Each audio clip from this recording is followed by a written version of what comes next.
Actually first ഇത് നമ്മളൊരു experience ആയിട്ട് വൈഫ് ഇങ്ങനെ ഒരു ഇൻസ്റ്റാഗ്രാം റീൽസ് കണ്ടപ്പോഴാണ് നമ്മൾ സജസ്റ്റ് ചെയ്യുന്നത്. അങ്ങനെ നമ്മൾ ഒരു ട്രൈ ചെയ്യാൻ ഒരു വെറൈറ്റി എക്സ്പീരിയൻസ് ഉണ്ടാവുന്ന വെച്ചിട്ടാണ് നമ്മൾ അതിൽ തുടങ്ങുന്നത്. ഫസ്റ്റ് നമ്മള് യൂഷ്വലി എല്ലാവരും ഡിന്നർ അല്ലെങ്കിൽ മൂവീസ് അങ്ങനെയാണ് സംതിങ് ഡിഫറെന്റ് ആയിട്ട് എന്തെങ്കിലും ട്രൈ ചെയ്യണം അങ്ങനെ സെർച്ച് ചെയ്ത് വന്നതാണ്.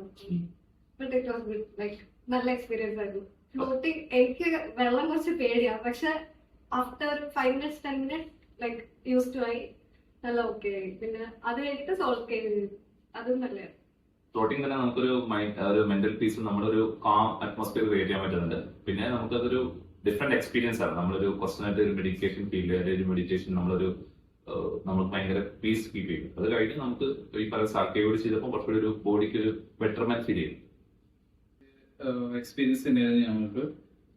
ഒരു വാലന്റൈൻസ് ഡേ എന്ന് പറയുന്ന ഒരു ഡിഫറെന്റ് എക്സ്പീരിയൻസ് ചെയ്യാൻ വേണ്ടിയിട്ടായിരുന്നു നമ്മൾ വിചാരിച്ചത്. ഇത് നേരത്തെ ഞാൻ സെൻസറി ഡിപ്രേഷൻ ടാങ്കിനെ കുറിച്ച് ഇങ്ങനെ കേട്ടിട്ടുണ്ട്.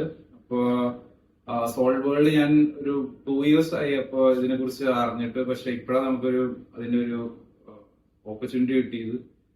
അപ്പൊ അതിന്റെ എക്സ്പീരിയൻസ് പറഞ്ഞു കഴിഞ്ഞാൽ എനിക്ക് ഭയങ്കര ഒരു, ഞാൻ എക്സ്പെക്ട് ചെയ്തതിനേക്കാളും നല്ലതായിരുന്നു. ഒരു റിലാക്സേഷൻ ആയിരുന്നു. അപ്പൊ ആ ഫ്ലോട്ടില് നമുക്ക് കുറെ ബോഡി ഭയങ്കരമായിട്ട് റിലാക്സ് ആയി. നമുക്ക് ആ ഒരു, ഞാൻ മെഡിറ്റേഷൻ ഒക്കെ ചെയ്യുന്നതാണ് ഇടയ്ക്ക്. അപ്പൊ ആ ഒരു ഡീപ്പ് മെഡിറ്റേഷൻ നമ്മളെ ഹെൽപ്പ് ചെയ്യും. പിന്നെ കപ്പിളായിട്ട് ചെയ്യുമ്പോഴത്തേക്ക് നമുക്ക് ഇത്തിരി കൂടി ബോണ്ടിങ് ഉണ്ടാവും. കാരണം നമ്മള് അടുത്ത് തന്നെ ഉണ്ടല്ലോ. അപ്പൊ അപ്പൊ ഒരു സേഫ് ഫീലിംഗ് ഉണ്ട്. വൈഫിനാണെങ്കിലും ഇതുപോലെ ചെറിയൊരു പേടി ഉണ്ടായിരുന്നു തുടക്കത്തിലെ വെള്ളത്തില്.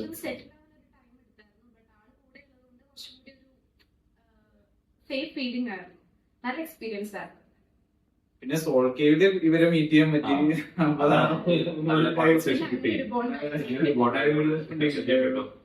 നൈസ് എക്സ്പീരിയൻസ് ആയിരുന്നു. എക്സ്പീരിയൻസ് ആയിരുന്നു സോൾ വേൾഡ്. എല്ലാവരും ട്രൈ ചെയ്യാം.